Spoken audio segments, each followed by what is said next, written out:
சமாதானத்தோடு இருக்கிறவர்களை ஆண்டவர் சொல்லுகிறார், அவர்கள் தேவனுடைய புத்திரர் எனப்படுவார்களாம், தேவனுடைய பிள்ளை எனப்படுவார்களாம். இப்போ தேவனுடைய பிள்ளையாய் நாம் இருக்க வேண்டுமானால் நமக்குள்ளாடி ஒரு சமாதானம் கடந்து வர வேண்டும்.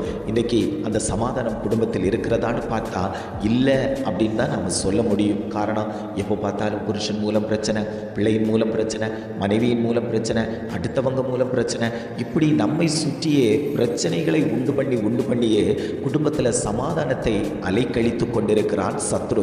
ஆண்டவர் சொல்லுகிறார், அந்த சத்ருவின் கிரியைகளை எல்லாம் நான் அகற்றி போடுவேன். எந்த இடத்துல சமாதானம் இல்லாமல் இருந்ததோ அந்த இடத்துல நான் சமாதானத்தை வைப்பேன். உன் அலங்கத்துக்குள்ளே சமாதானம் உண்டாகும், உன் அரமனைக்குள்ளே சுகம் உண்டாகும். அதனால நீ பயப்பட வேண்டாம். காரணம், சமாதானத்தையும் சுகத்தையும் தரக்கூடிய தெய்வம் உன் மத்தியில் உலாவிக் கொண்டிருக்கிறேன். அதனால நீ எதை குறித்தும் வருத்தப்பட வேண்டாம், பாரப்பட வேண்டாம். உனக்குண்டானவைகளையெல்லாம் நான் செய்து தருவதற்கு சித்தமுள்ள தகப்பனாய் இருக்கிறேன் என்று ஆவியானவர் இன்றைக்கு ஒவ்வொரு குடும்பத்தையும் பார்த்து அவர் வாக்கு கொடுத்து கொண்டிருக்கிறார்.